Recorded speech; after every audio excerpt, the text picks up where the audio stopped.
سبحانه وتعالى في القرآن الحكيم وهو أصدق الصادقين وقوله الحق. بسم الله الرحمن الرحيم. يسبح لله ما في السماوات وما في الأرض. صلوات محمد وعليكم.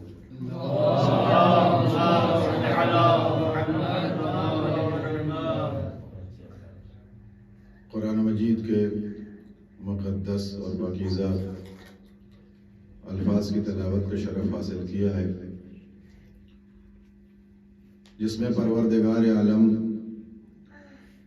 تمام لوگوں کو متوجہ کرتے ہوئے ایک عظیم عبادت کی ترغیب دلاتے ہوئے یہ ارشاد فرما رہا ہے کہ جو کچھ زمین و آسمان میں موجود ہیں، جن پر لفظ شے کا اطلاق ہے، وہ سب کے سب اللہ کی تسبیح میں مصروف ہیں. اور اس لفظ کو جا بجا قرآن مجید میں استعمال کیا گیا ہے. اور ما فی السماوات ما فی الارض، آپ مجھ سے بہتر جانتے ہیں کہ ماں کا اطلاق کتنا عموم رکھتا ہے، اس کے اندر کتنی وسعت پائی جاتی ہے، اس کا دائرہ کتنا وسیع ہے کہ جو کچھ بھی ہو زمین و آسمان کے درمیان. ارباب دانش نے ارشاد فرمایا کہ زمین پر دکھائی دینے والی مخلوقات سے کہیں زیادہ مخلوقات سمندروں کی تہوں میں پائی جاتی ہیں، اور سمندروں کی تہوں میں رہنے والی مخلوقات سے کہیں زیادہ مخلوقات فضاؤں میں رہتی ہیں. یہاں تک کہ ماہرین نے فرمایا کہ اگر آپ جسم کے اپنے روئے کے نوک پر بھی مائکروسکوپ کے ذریعے دیکھیں گے تو وہاں بھی اللہ نے کوئی نہ کوئی مخلوق بٹھا کے رکھی ہے. پیغمبر اسلام حضرت ختمی مرتبہ جب معراج کی منزلوں کو طے کر کے اس مقام پر پہنچ گئے جہاں پر پیغمبر کو اللہ لے جانا چاہتا تھا، اور جس مقام پر جناب جبرائیل نے ساتھ چھوڑ دیا، سدرۃ المنتہا. سدرہ آپ جانتے ہیں بیل کا درخت جہاں پر پیغمبر اور جناب جبرائیل میں جدائی ہوئی. یا رسول اللہ اس کے آگے آپ جائیے گا، اب یہاں سے ہماری بساط یہیں پر ختم ہو جاتی، ہم آگے نہیں جائیں گے. جبرائیل جاؤ کیوں نہیں جاتے؟ کہا نہیں جا سکتے، ہمارے حد ہمارے حدود یہی ہیں، اس کے آگے ہم نہیں بڑھ سکتے. آپ محسوس کریے پیغمبر اسلام کون ہے اور جناب جبرائیل کون ہے. جناب جبرائیل سید الملک ہیں. جناب جبرائیل ٹھہر گئے، رک گئے، نہیں جائیں گے. کیوں نہیں جاؤ گے؟ کہا اس کے آگے اگر ایک قدم بھی بڑھ گئے تو بالوں پر سلب ہو جائے گا. کتنا سمجھدار فرشتہ ہے اللہ کا کہ وہ اپنی حد کو پہچانتا ہے، پیغمبر سے آگے جانے کی کوشش نہیں کر رہا ہے، اپنی حدوں کو پہچانتا ہے. پیغمبر اسلام مورخین نے لکھا کہ پیغمبر رک گئے، جبریل چلو نہیں جائیں گے. اس مقام پر ٹھہر گئے جہاں پر پیغمبر اسلام کو اکیلے جانا ہے. ایک دریا ہے، نور کا دریا ہے، اس کو عبور کر کے پیغمبر کو قرب الہی میں حاضر ہونا ہے. مورخین نے لکھا کہ وہ سدرۃ المنتہا جہاں پیغمبر رکے، اتنا طول و طویل درخت پیغمبر نے دیکھا کہ ارباب مقاتل، ارباب دانش نے لکھا، مورخین اور محدثین نے روایت نقل کی کہ اتنا طول و طویل درخت تھا کہ اگر ایک گھوڑا دوڑانے والا گھوڑ سوار 100 میل سفر طے کرے اور ہزاروں سال گھوڑا دوڑائے تو اس درخت کو عبور نہیں کر سکتا. وہ نورانی درخت، اتنا طولانی درخت. پیغمبر نے ہم فرمایا کہ میں نے اس عظیم اور طول و عریض اس درخت کو جو دیکھا، کتنے کے بے شمار پتے لگے ہوئے تھے، ہر پتے پر ایک فرشتہ بیٹھا ہوا تھا. ہر پتے پر ایک فرشتہ بیٹھا ہوا تھا. سدرۃ المنتہا پر جبرائیل رک گئے، نہیں جائیں گے. ایک جملہ کہہ کے آگے جانا چاہتے، میرے موضوع سے مرتبط نہیں ہے، بات آ گئی ہے تو عزیزان گرامی. جناب جبرائیل کون ہے؟ کہا اللہ کا وہ فرشتہ ہے جو جس میں لطیف رکھتا ہے. بعض مورخین نے مفسرین نے نور سے تعبیر کیا ہے کہ فرشتے بھی اللہ کی نوری مخلوق ہیں. وہ پیغمبر کی حدوں کو پہچانتے اپنی حدوں کو پہچان کے رک گیا. عزیزان گرامی میں مسلمانوں کو لمحہ فکریہ دینا چاہتا ہوں, تمہیں غور کرنا چاہیے. جب ایک نوری ملک تمام ملائکہ کا سردار اپنی حدوں کو پہچان کے ٹھہر گیا کہ اگر ایک قدم آگے بڑھے تو بالوں پر سلب ہو جائیں گے, جب وہ نوری ہو کر کے پیغمبر جیسا نہیں ہو سکا, جب وہ نور ہو کر کے پیغمبر جیسا نہیں ہو سکا, تو ہم جیسا خاکی پیغمبر جیسے کیسے ہو سکتا ہے؟ ایک صلوات پڑھیے محمد والے محمد.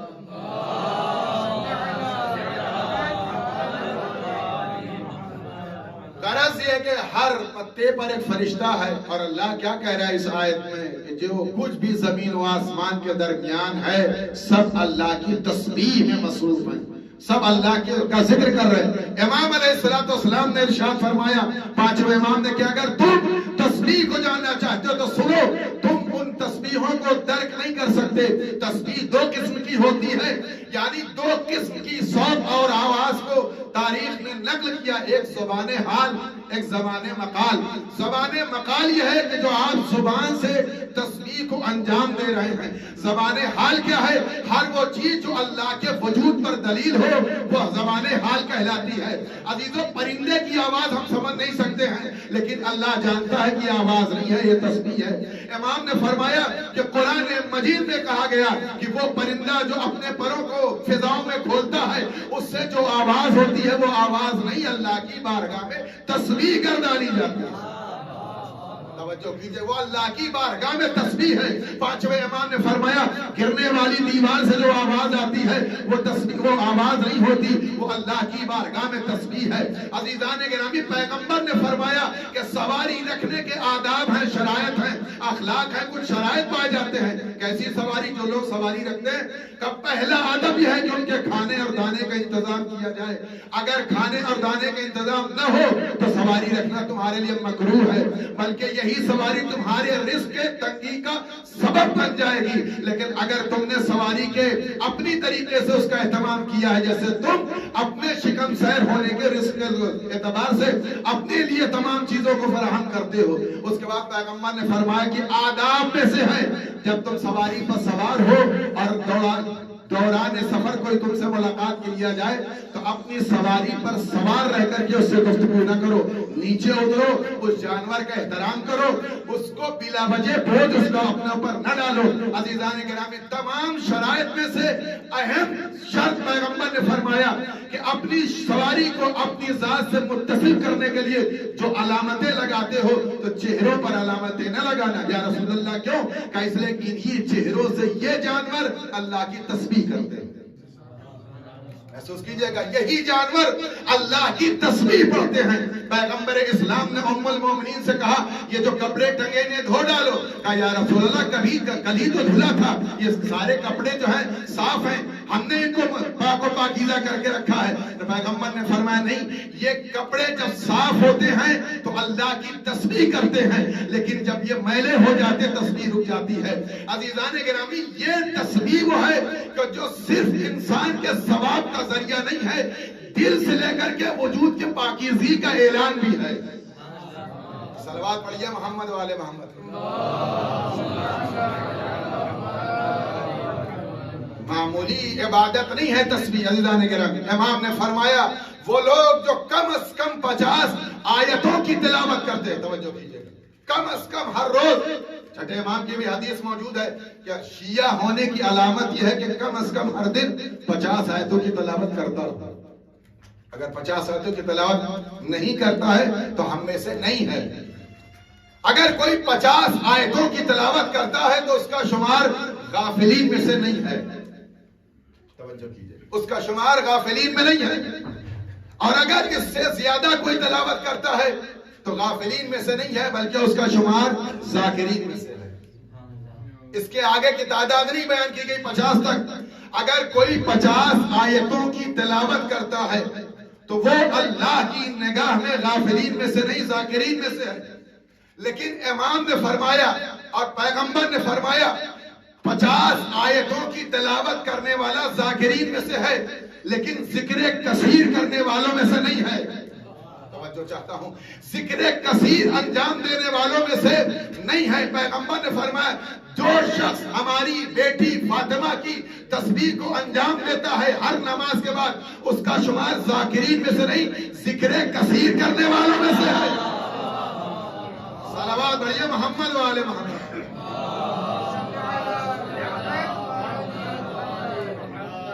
یہ عظیم تسبیح ہے جو جناب سیدہ کے ذریعے سے معصومین نے دنیا میں بطور تحفہ اتارا ہے, جو پیغمبر کی بیٹی کا تحفہ امت کے حوالے سے دیا گیا ہے. عزیزان گرامی, امام نے فرمایا کہ میں اپنے بچوں کو اپنے گھرانے میں, اہل بیت اطہار علیہ السلام کے گھرانے کے بچے کیسے ہو سکتے ہیں, آپ تصور بھی نہیں کر سکتے.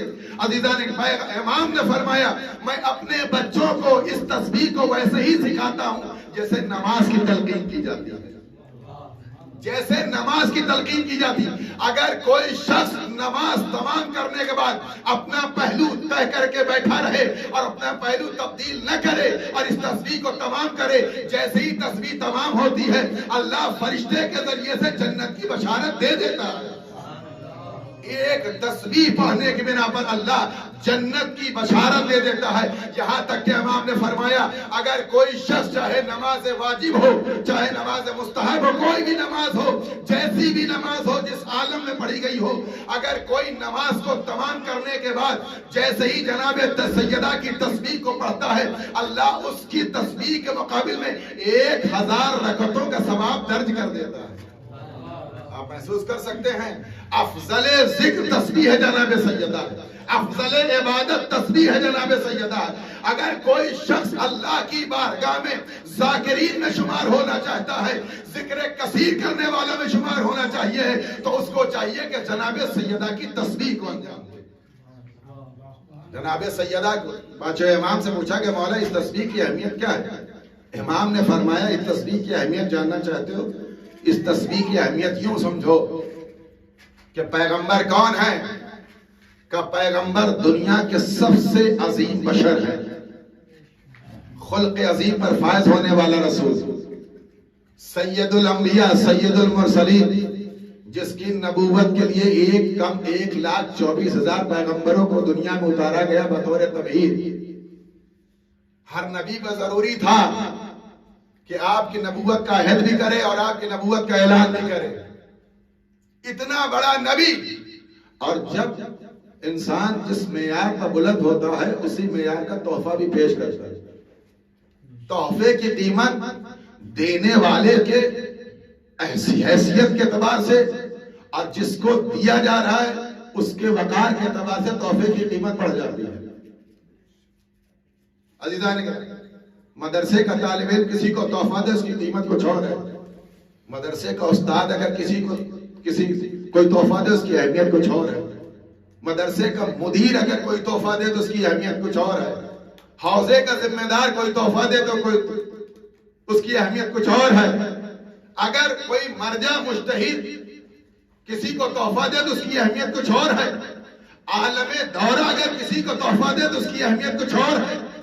امام کسی کو تحفہ دے تو کچھ حیثیت اور ہے.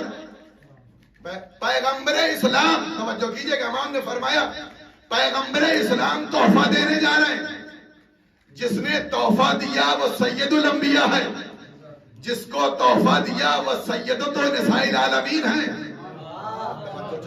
وہ سیدۃ نساء العالمین ہے, بلکہ عالمین من الاولین الی الاخرین ہے. یعنی تمام عورتوں کی سردار, وہ عورت بھی, وہ خاتون بھی, وہ عظیم معظمہ بھی شامل ہیں جن کو قرآن نے دوہری پاکیزگی کی سند دی. مریم تم دوہری طہارت رکھتی ہو, تم اپنے زمانے کی عورتوں کی سردار ہو. اس عظیم سردار خاتون کی بھی سردار جناب سیدہ. عزیزان گرامی, امام نے فرمایا اگر پیغمبر کی بارگاہ میں ان کے نگاہ اقدس میں تسبیح کے علاوہ کوئی قیمتی تحفہ ہوتا تو اس سے بہتر اپنی بیٹی کو تحفہ دیتے. پیغمبر کی خدمت میں اس سے بہتر تحفہ نہیں تھا جو اپنی بیٹی کو یہ تحفہ عطا فرمایا. عزیزان گرامی, جناب سیدہ کو جو تحفہ دیا پیغمبر اسلام نے تسبیح کا تحفہ دیا. پیغمبر اسلام کی بیٹی نے سب سے پہلی تسبیح جو پڑھی اپنے دست مبارک سے جو بنائی وہ اون کی تسبیح بنائی. کہ آپ جو تسبیح کی شکل دیکھ رہے ہیں یہ کسی اور غیر معصوم کی بنائی ہوئی تسبیح کی شکل نہیں ہے، یہ صدیقہ طاہرہ سلام اللہ علیہ کے دست مبارک کی بنی ہوئی تسبیح ہے۔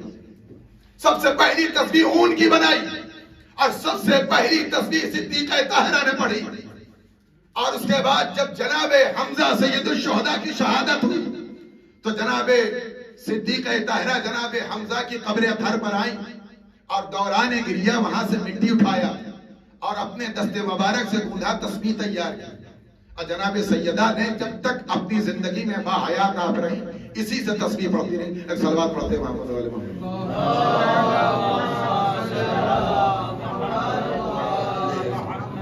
ایک اور صلوات پڑھیں محمد والے۔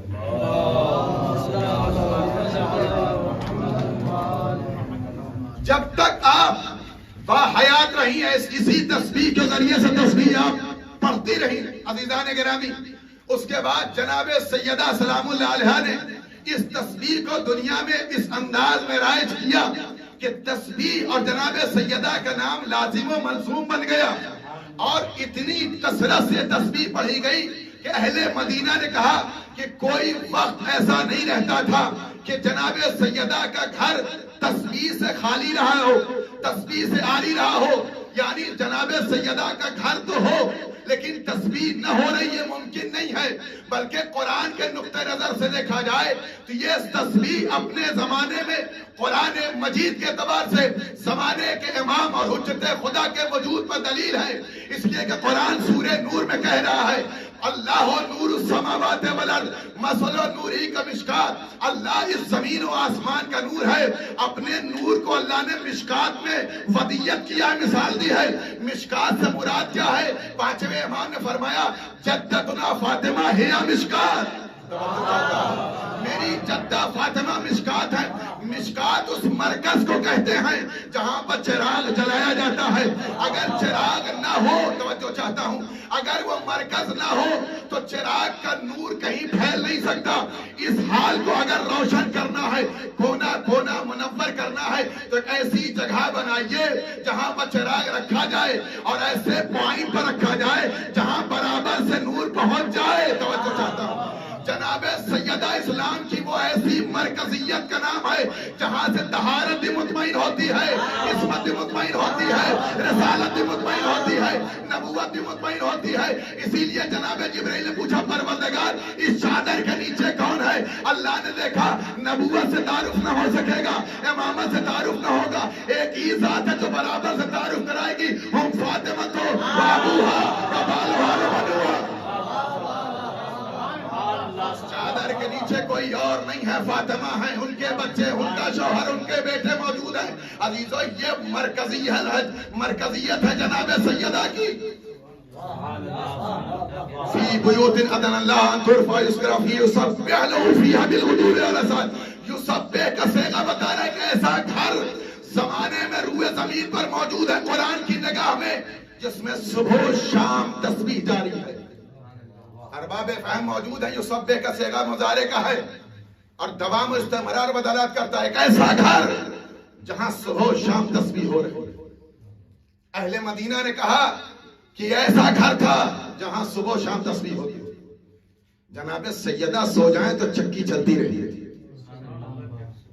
پیغمبر اسلام گھر میں وارد ہوئے، امام حسن امام حسین پہلو میں ہیں، چکی چل رہی ہے اور تسبیح کی آواز آ رہی ہے۔ جیسے ہی جناب رسول خدا پیغمبر اکرم اپنی بیٹی کی بارگاہ میں پہنچے، بیٹھ گئے، زمین کے اوپر بیٹھے۔ یہ کوئی اور گھر نہیں ہے، یہ آسمان سے زیادہ بلند ہے جہاں پیغمبر بیٹھے۔ اپنی بیٹی کے پاس، بیٹی کیا کر رہی ہو؟ کہ بابا آپ کے سامنے موجود ہیں۔ پیغمبر اسلام نے اپنے دست مبارک سے دانوں کو اٹھانا شروع کیا، اس راہ اور چکی کے اندر ڈالنا شروع کیا۔ اس کے بعد کہا بیٹی اب اپنا ہاتھ روک لے، تم تھک گئی ہو، تمہارا بابا اس خدمت کو انجام دے گا۔ کون کر رہا ہے؟ سید الانبیاء، خاتم النبیین، سید المرسلین اپنے دست مبارک سے چکی چلانا شروع کرتے ہیں۔ توجہ چاہتا ہوں اس روایت پر۔ چلاتے چلاتے جیسے پیغمبر نے اس چکی کے پارٹ کو پکڑا اور ہتھے کو اپنے دست مبارک میں لیا تو صرف کہا بسم اللہ الرحمن الرحیم۔ چکی نے بسم اللہ کو محسوس کیا، دستے رسالت کی گرمی اور شوق کو محسوس کیا، چکی چلنے لگی اور تسبیح کی آواز آنے لگی۔ راوی کہتا ہے کہ پیغمبر نے ہاتھ اٹھا لیا، چکی چلتی رہی جیسے پیغمبر نے پہلے چلایا تھا، چکی رکتی نہیں ہے۔ اسی انداز میں پیغمبر دانا ڈالتے جاتے ہیں، دانا ڈالتے جاتے ہیں، یہاں تک کہ جتنا دانا تھا سب تمام ہو گیا، لیکن چکی رکتی نہیں ہے، تسبیح ٹھہرتی نہیں ہے۔ پیغمبر نے فرمایا اسکنی ایھۃ الرحا، ٹھہر جائے چکی۔ اب کیا ہو گیا؟ دانے ختم ہو گئے، اب چلنے کا مقصد کیا ہے؟ پیغمبر سے اس چکی نے گویا ہو کر کے فرمایا یہ درے سیدہ ہے، یہاں بے جان پتھر بھی بولتے ہیں۔ توجہ چاہتا ہوں ذرا گرامی، اس نے گویا ہو کر پیغمبر کے خطاب کیا، اے سید الانبیاء، اے سید المرسلین، آج میں رکنے والی نہیں ہوں، اگر ساری دنیا کا دانا آ جائے تو میں پیس کر کے پھر بھی نہیں رکوں گی، یہاں تک کہ آپ مجھے آج ضمانت دیجئے، سیدہ کے چوکھٹ پر ایک وعدہ کیجئے۔ کہا کیسا وعدہ؟ کہا قرآن میں آیت موجود ہے کہ قرآن میں انسانوں کے ساتھ ساتھ جہنم میں پتھروں کو بھی ایندھن بنایا جائے گا۔ یا رسول اللہ، اے خاتم النبی، اے سیدہ کے بابا، اے سید المرسلین، اے تاج نبوت، اے تاج رسالت، مجھے اپنے اختیار کا ایک تمغہ عطا کیجئے کہ آج کے بعد مجھے ایک بشارت دے دیجئے کہ میں جہنم کے پتھروں میں شمار نہ رہوں، میں ان میں جانا نہیں چاہتی، میں پتھروں میں، انسانوں میں، ان پتھروں میں جہنم کا ایندھن نہیں بننا چاہتی۔ یہ کہہ کے خاموش ہو گئی۔ مجھ سے وعدہ کیجئے۔ پیغمبر نے مسکرا کے کہا جا، میں نے سیدہ کے سامنے تجھ سے وعدہ کیا، اللہ کی بارگاہ میں تجھ سے عہد لیتا ہوں کہ تو جنت میں جائے گی، اور جنت میں جن پتھروں سے سیدہ کا قلعہ بنے گا اس مقام میں تجھے ریسی مقام دیا جائے گا۔ تیرا شمار سیدہ کا گھر جو بنے گا جنت میں ان پتھروں میں ہوگا جن پتھروں کے ذریعے سیدہ کا قلعہ تعمیر ہوا۔ اس تسبیح کی برکت آپ دیکھیے۔ اب چکی ٹھہر گئی تو قرآن کہہ رہا ہے یسبح لہ فیہا بالغدو والآصال، صبح و شام تسبیح ہو رہی ہے، یہ تسبیح رکتی نہیں ہے۔ ارباب قرآن جاننے والے جو مفسرین محققین ہیں وہ بتائیں کہ تسبیح جناب سیدہ کا گھر کہاں ہے؟ تسبیح رکتی نہیں ہے، جو سبح کا صیغہ ہے، صبح و شام تسبیح ہو رہی۔ یا تو کہیے کہ قرآن کا پیغام منسوخ ہو گیا، ختم ہو گئی بات، اب کوئی نہ گھر رہا نہ تسبیح، تو قرآن تو قیامت تک جائے گا۔ اگر قرآن قیامت تک جائے گا تو یہ آیت بھی قیامت تک جائے گی، اور اگر یہ آیت قیامت تک جائے گی تو صیغہ بھی قرآن کا یسبح لہ فیہا بالغدو والآصال، صبح و شام تسبیح ہونے کا تذکرہ بھی قرآن میں ہے۔ اب اہل اسلام یہ بتائیں کہ وہ دروازہ، وہ گھر بتائیں جہاں صبح و شام تسبیح ہو رہی ہے۔ کس مسلمان کے گھر میں صبح و شام تسبیح ہوتی ہے؟ 5 وقت تسبیح ہو جائے یہی بہت ہے، اور مسلمان کے گھر میں ویسے بھی نماز کے بعد تسبیح جناب سیدہ ہے بھی نہیں ہے، وہاں تو دعا کر کے بعد تمام ہو جاتی ہے، جناب سیدہ کی تسبیح نہیں پڑھی جاتی ہے۔ آپ سب جانتے ہیں کوئی گھر ایسا نہیں ہے کہ جہاں صبح و شام تسبیح ہو رہی ہے۔ اگر قرآن کی آیتوں پر ایمان ہے تو مانو کوئی دروازہ ہے، کوئی تسبیح کرنے والا ہے جو جناب سیدہ کا وارث ہے اور اس تسبیح کو جاری رکھے ہوئے ہے۔ یسبح لہ فیہا بالغدو والآصال، صبح و شام۔ یہ کہاں پر؟ جس گھر کے لیے فی بیوت اذن اللہ، اللہ کے حکم سے جس گھر کی دیواروں کو اور جس گھر کی رفعت اور بلندی کو پروردگار کے حکم سے بلند کیا گیا ہے، اس گھر کی بات ہو رہی ہے۔ دنیا میں اہل اسلام میں کس کا گھر بلند ہے؟ کس کا گھر اتنا محترم ہے جس کا تذکرہ قرآن میں ہو؟ تفسیر در منصور میں جب یہ آیت نازل ہوئی تو پوچھا گیا کہ اس گھر سے مراد کس کا گھر ہے؟ یا رسول اللہ کس کا گھر؟ صحابہ کے درمیان جہاں صبح و شام تسبیح جاری رہے گی۔ لوگوں سے پیغمبر نے پوچھا تم کیا سمجھتے ہو کیسی تفسیر ہو سکتی ہے؟ لوگوں نے کہا کہ اس سے مراد انبیاء کا گھر ہے۔ پیغمبر نے فرمایا نعم، ہاں اس سے مراد انبیاء کا گھر ہے، بیوت الانبیاء، انبیاء کا گھر، انبیاء کے گھروں میں تسبیح ہوتی رہی۔ اب مسلمان بتائے جناب آدم کا گھر کہاں ہے؟ جناب ابراہیم کا گھر کہاں ہے؟ جناب نوح کا گھر کہاں ہے؟ دیگر انبیاء حتی پیغمبر اسلام کا گھر دکھاؤ، تم کو ہمارے پاس بال تو موجود ہے، گھر کہاں ہے؟ منہ مبارک پیغمبر کی ہے، نال مبارک ہے، امامہ ہے، عصا ہے، سب کچھ ہے، گھر کہاں ہے؟ کیا یہ رسول کا گھر تھا؟ اس کی چوکھٹ نہیں تھی؟ اگر نہیں ہے تو قرآن کیوں کہہ رہا ہے اسے گھر کا احترام کرو، جس میں صبح و شام اللہ کا ذکر، اس کی تسبیح جاری ہے؟ کوئی تو گھر ہوگا۔ عزیزان گرامی، جناب آدم کا گھر نہیں ہے، انبیاء کا گھر نہیں، حتی پیغمبر کا دروازہ نہیں ہے، کہاں جائے گا مسلمان عزیزان؟ اور یہ کہا جا رہا ہے تو وہیں پر پیغمبر اسلام سے کسی نے کہا کھڑے ہو کر کے، کسی نے کیا؟ خلیفہ اول کھڑے ہوئے، خلیفہ اول کھڑے ہوئے، اشارہ کیا امیر المومنین کے دروازے کی جانب۔ یہ جو فاطمہ اور علی کا گھر کیا اس سے مراد یہ بھی ہے؟ پیغمبر نے صرف نام نہیں کہا، پیغمبر نے فرمایا نام ہی من افضلھا۔ ہاں یہ انبیاء کے گھروں سے افضل ہے۔ اگر نام کہہ دیتے تو نبی کے گھر انبیاء کے گھر کے برابر ہوتا۔ افضل کی تاکید کی ہے پیغمبر نے، ہاں صرف یہ انبیاء کے گھروں میں نہیں، انبیاء کے گھروں سے افضل ہے۔ پیغمبر جانتے تھے آدم کی چوکھٹ نہیں رہے گی، نوح کی چوکھٹ نہیں رہے گی، انبیاء کی چوکھٹ ختم ہو جائے گی۔ اسی لیے آیت تطہیر کے نازل ہونے کے بعد 6 مہینے تک پیغمبر جاتے رہے، کہتے رہے السلام علیکم یا اہل بیت النبوت، اے اہل بیت نبوت پر سلام۔ اب عزیزان گرامی، کسی اور گھر کو ڈھونڈنے کی ضرورت نہیں ہے۔ جس نے در سیدہ پا لیا، وہ آدم کی چوکھٹ بھی، وہ نوح کی چوکھٹ بھی، وہ ابراہیم کی چوکھٹ بھی، وہ انبیاء کی چوکھٹ ہو سکتی ہے۔ اب عزیزان گرامی، در سیدہ پر احترام کا حکم ہے۔ اس گھر کی دیواروں کو بلند کرو، اس کا احترام کرو، اس میں تسبیح ہوتی رہے گی۔ عزیزان گرامی، قرآن کہہ رہا ہے اس پہ احترام کی نگاہ سے آنا، بد احترامی کی نگاہ سے نہ آنا۔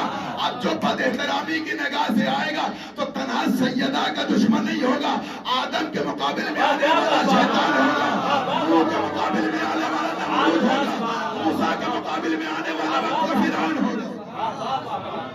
صلوات پر محمد و آل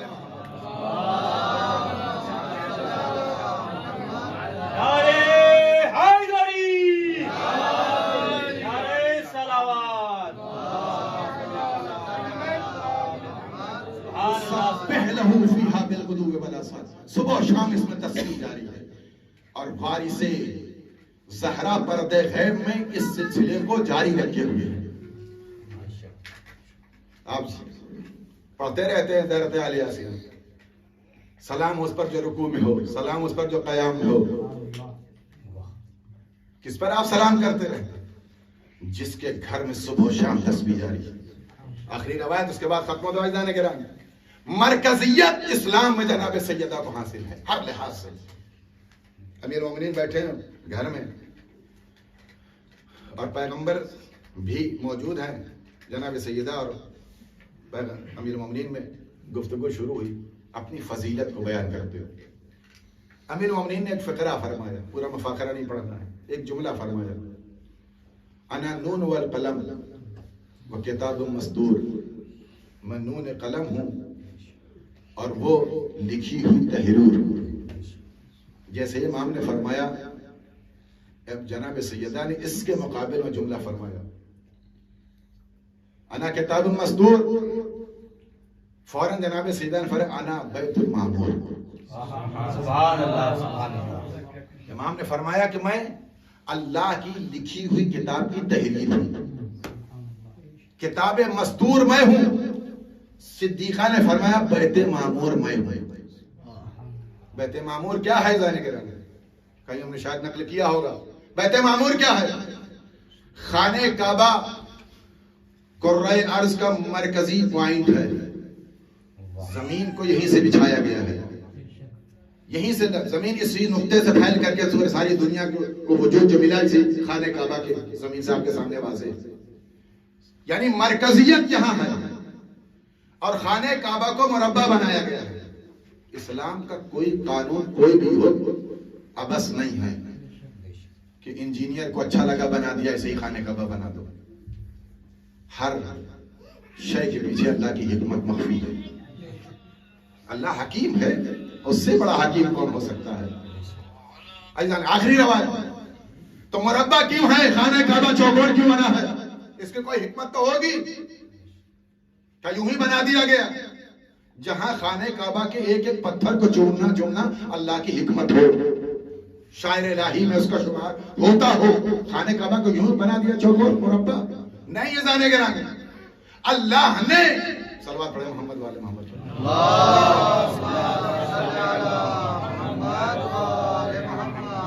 اللہ نے اس خانہ کعبہ کو جو مربع بنایا ہے، بیت معمور کی شکل میں بنایا ہے، اسی کے سیدھ میں نور اترتا ہے جو بیت معمور کا اسی مربع حیثیت سے اتنا ہی مقدار میں، اتنی مسافت میں، جتنی مسافت میں خانہ کعبہ بنا ہے، اسی مسافت کے تحت اللہ نے بنایا ہے جتنی مسافت میں چوتھے آسمان پر اللہ نے بیت معمور کو سجایا ہے۔ سید براقی حسین براقی النجفی اپنی کتاب تاریخ نجف اشرف میں لکھا کہ اے علی، رسول خدا نے فرمایا اے علی، جب اللہ نے دنیا اور آسمان کے تمام لوگوں پر ہماری اور تمہاری ولایت کو پیش کیا تو سب سے پہلے جس نے قبول کیا وہ چوتھا آسمان تھا۔ جیسے ہی چوتھے آسمان نے ہماری ولایت کو قبول کیا، اللہ نے خوش ہو کر کے اس کو بیت معمور سے سجا دیا۔ ولایت علی کی قیمت بیت معمور سے کم نہیں ہے۔ اللہ نے بیت معمور سے سجا دیا۔ بیت معمور وہی جہاں جناب عیسیٰ چرخ چہارم پر موجود ہیں۔ بیت معمور کیوں؟ پھر کہا وہاں بھی چوکور کیوں بنا ہوا مربع؟ کا اسلام میں تسبیح پروردگار کے 4 پائے ہیں جن کو ہم تسبیحات اربع کہتے ہیں، اور یہ تسبیح اربع اسلام کی اور یاد پروردگار حمد ثناء الہی کی اساس ہے، بنیاد ہے۔ اگر یہ تسبیح نکال دی جائے نماز ختم ہو جائے گی، سند اسلام معدوم ہو جائے گا۔ اللہ کی پاکیزگی، اللہ کی بزرگی، اللہ کی توحید سب اس کے اندر تسبیحات اربع کے اندر اللہ کے ہم بلکہ سمدیت کے جتنے راز پائے جاتے ہیں سب تسبیحات اربع کے اندر موجود ہیں۔ عزیزان گرامی، سب کچھ تسبیحات اربع کے اندر مخفی رکھا گیا ہے، اور چونکہ تسبیحات اربع ہے اس کے 4 پائے ہیں، اسی لیے اللہ نے بیت معمور کو بھی 4 پائے پہ خلق کیا ہے، اور اسی لیے اللہ نے خانہ کعبہ کو بھی بیت معمور کے اعتبار سے 4 ستون پر رکھا ہے تاکہ وہاں بھی تسبیحات اربع بیدار رہے، یہاں بھی تسبیحات اربع کا لوگوں کو خیال باقی رہے۔ اور تسبیحات اربع کنہ اسلام کا نام ہے، کنہ حمد الہی کا نام ہے، حقیقت پروردگار، بزرگی بھی اس میں، وحدت بھی اس میں، پاکیزگی بھی اس میں، حمد بھی اس میں، ساری سمدیت سمیٹ کر کے اللہ نے اس تسبیحات اربع میں رکھی ہے۔ اگر تسبیحات اربع کو نکال لیا جائے تو اللہ کے ہم میں بچتا کچھ نہیں ہے۔ عزیزو، جناب سیدہ نے کیوں کہا میں بیت معمور ہوں؟ اسی لیے جناب سیدہ نے کہا کہ جیسے تسبیحات اربع کے بغیر حمد الہی مر جاتی ہے، ویسے وجود سیدہ کے بغیر اسلام کا قانون مر جائے گا۔ نہ رسالت مکمل ہے، نہ ولایت مکمل ہے، کچھ بھی مکمل نہیں عزیزو اگر جناب سیدہ کو ہٹا دیا جائے۔ اسی لیے اگر آپ جس اسلام کے جس رخ پر آپ جائیے، قرآن پر جائیے گا تو قرآن نے فرمایا اِنَّا أَنزَلْنَاهُ فِي لَيْلَةِ الْقَدْرِ وَمَا أَدْرَاكَ مَا لَيْلَةُ الْقَدْرِ۔ لیلۃ القدر میں قرآن نازل ہوا۔ لیلۃ القدر کیا ہے؟ امام نے فرمایا لیلۃ القدر سے مراد میری جدہ فاطمہ، عدیل قرآن کا نام صدیقہ طاہرہ، رسول اسلام صدر اسلام، رسول اسلام مرکز قرآن ہے، رسول اسلام کا سینہ اس قابل ہے کہ اللہ کی پاکیزہ کتاب اس صدر اطہر پر نازل ہو، اس سے پوچھئے آپ کون ہیں تو وہی کہے گا فاطمہ تو بزتم منی، میرا رشتہ فاطمہ سے ہے کہ میرے جگر کا ٹکڑا ہے فاطمہ۔ امیر المومنین کے پاس آئی، آپ کا رشتہ کیا ہے؟ میری زوجہ ہے فاطمہ۔ امام حسن امام حسین پر جائیے، آپ سے رشتہ، میری ماں ہے فاطمہ۔ اسلام کے جس رخ پر جائیے جناب سیدہ کو مرکزیت حاصل ہے۔ عزیزان کرام، نہ یہ بلندی، نہ یہ رفعت، یہ کمال کسی کو حاصل نہیں جو جناب سیدہ کو حاصل نہیں، کسی کو حاصل نہیں۔ اسی لیے امام محمد باقر نے فرمایا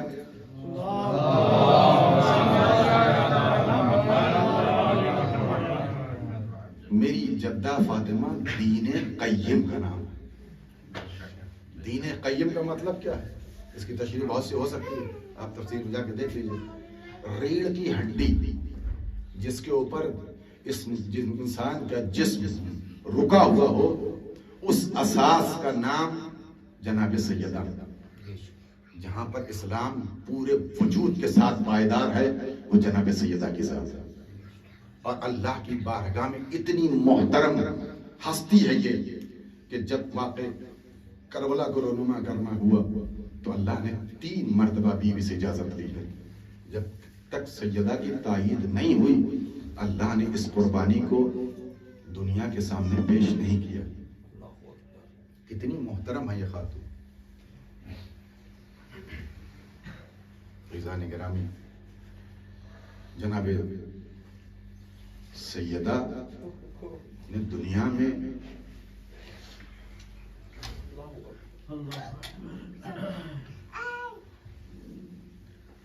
آج اہل اسلام کا ایک نعرہ ہے، سب کا تذکرہ ہو، سیدہ کا تذکرہ ممبر سے نہ کیا جائے. اس کی وجہ یہ ہے کہ ایسے ایسے چہرے اس نور کے حالے میں منافقین کے ظاہر ہوتے ہیں جن پر برسوں سے پردہ پڑا ہوا.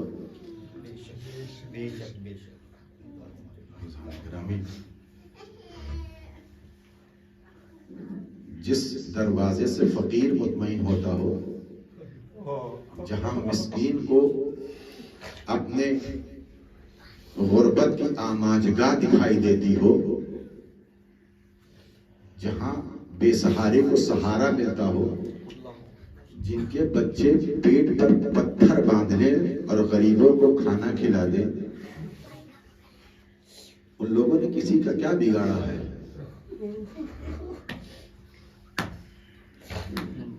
کسی کا کیا بگاڑا ہے؟ عزیزان گرامی، وصال پیغمبر کے بہت دن نہیں گزرے ہیں، اہل مدینہ نے کیا دیکھا کہ ایک گھر ہے جس سے دھواں اٹھ رہا ہے. لوگوں نے دیکھا آخر کیا وجہ ہو گئی بنت پیغمبر کے گھر سے دھواں کیوں اٹھ رہا ہے؟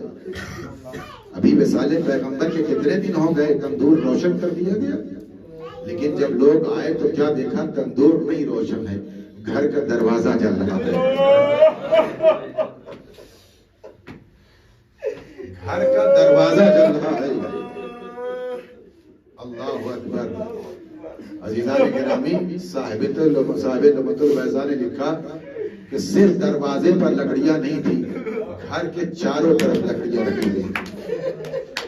جن لکڑیوں کا انتخاب کیا گیا تھا وہ جلتی بہت جلدی تھی، بجھتی بہت دیر میں تھی.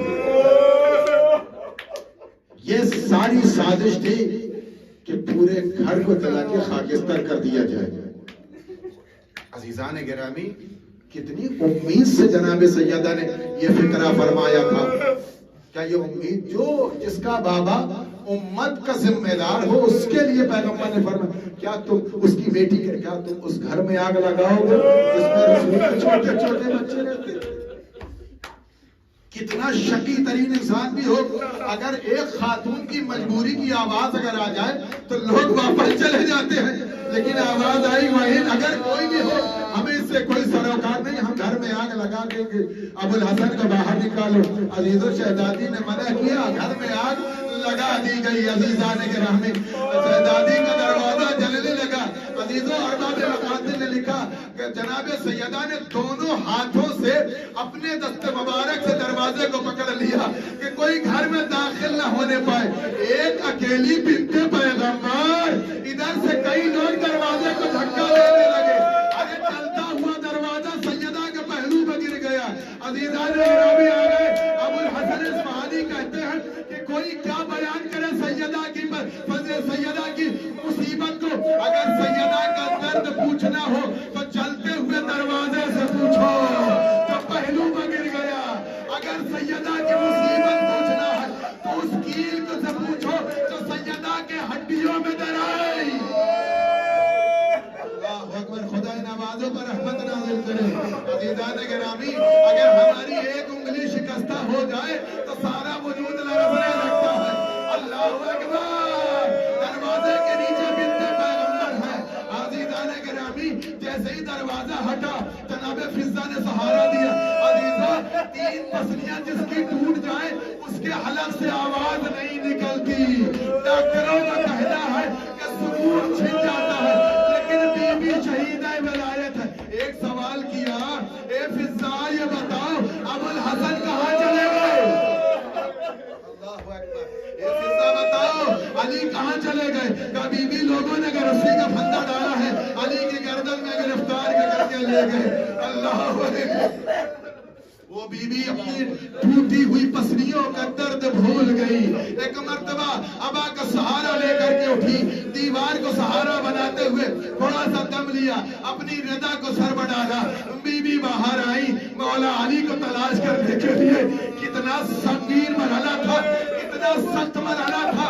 عزیزان گرامی امام حسن مجتبیٰ سے کسی نے پوچھا مولا آپ یہ بتائیے سب سے بڑی مصیبت کیا؟ سنیے عزادارو, سب سے بڑی مصیبت کیا تھی؟ امام نے فرمایا مصیبت جاننا چاہتے ہو؟ ہر قدم پہ مصیبت تھی, ہر آن مصیبت تھی. مظالم کے پہاڑ توڑ دیے گئے لیکن سب سے بڑی مصیبت یہ تھی جب میرے بابا کو گرفتار کیا گیا اور میری ماں زخمی پڑی ہوئی تھی تو ہم چھوٹے چھوٹے بچے یہ فیصلہ نہیں کر پا رہے تھے اپنی زخمی ماں کے ساتھ رہے یا قیدی بابا کے ساتھ چلے جائیں. اللہ اکبر. ایک طرف میری ماں زخمی تھی, ایک طرف میرا بابا قیدی بنا تھا. میری ماں ایک مرتبہ بیدار ہوئی اور دوڑ جلدی سے آئی اور جناب سیدہ نے اپنے دستے مبارک سے امیر المومنین کے کمر کا پٹکا پکڑ لیا. خلو ابو الحسن کو چھوڑ دو. بہت کوشش کی گئی, جناب سیدہ نے پٹکا نہیں چھوڑا. عزیزان گرامی سنیے گا, جناب سیدہ کے ہاتھ سے پٹکا نہیں چھوٹا تو ایک مرتبہ خلیفہ دوم ملعون کہتا ہے پنجور اپنے تو کھڑا دیکھتا کیا ہے؟ عزیزو ادھر اشارہ ہوا. بنت پیغمبر جس ہاتھ سے ساری زندگی اپنے خدا کی تسبیح پڑھتی تھی اس کے ہاتھوں پر ایک کوڑا پڑا. جیسے ہی کوڑا پڑا ہاتھ سے علی کا دامن چھوٹ گیا. صرف علی کا دامن نہیں چھوٹا بلکہ ساری زندگی بی بی تسبیح نہ پڑھ سکی. امام نے فرمایا اے سلمان جا کے سیدہ سے گھر چلی جا. جناب سلمان آئے, دستے ادب جوڑا. اے شہزادی واپس جائیے, حکم علی ہے اس کو قبول کیجئے. جناب سیدہ نے فرمایا اے سلمان یرودون قتل علی, یہ لوگ میرے بچوں کو یتیم کرنا چاہتے. شہزادی ایک مرتبہ اپنے بابا کی خدمت میں آئی, ٹوٹا ہوا ہاتھ اپنے بابا کی قبر میں رکھا. بابا آپ نے تسبیح کا تحفہ دیا تھا, یہ امت کا تحفہ قبول کرے. سیدہ تسبیح.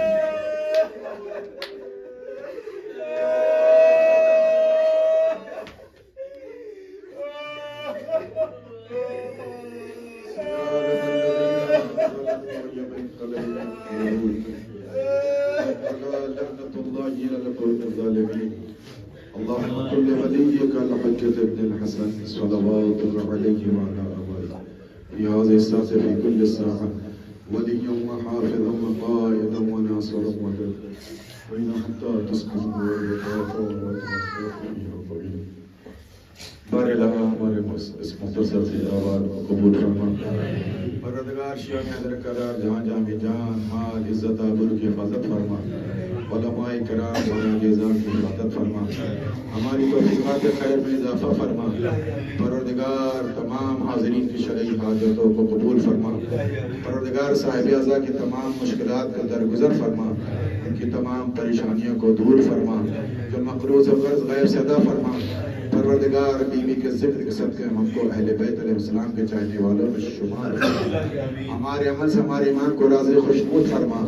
پروردگار جوار معصوم موجود ہیں کہ ہمارے مقصد میں کامیاب و کامران فرما. پروردگار بہترین دعا اور عظیم دعا یوسف زہرا کے ظہور میں تعجیل فرما. امام کی فوج ظفر موج میں ہم سب کو شمار عنایت فرما. وتقبل منا انک انت السمیع العلیم وانت الرحیم.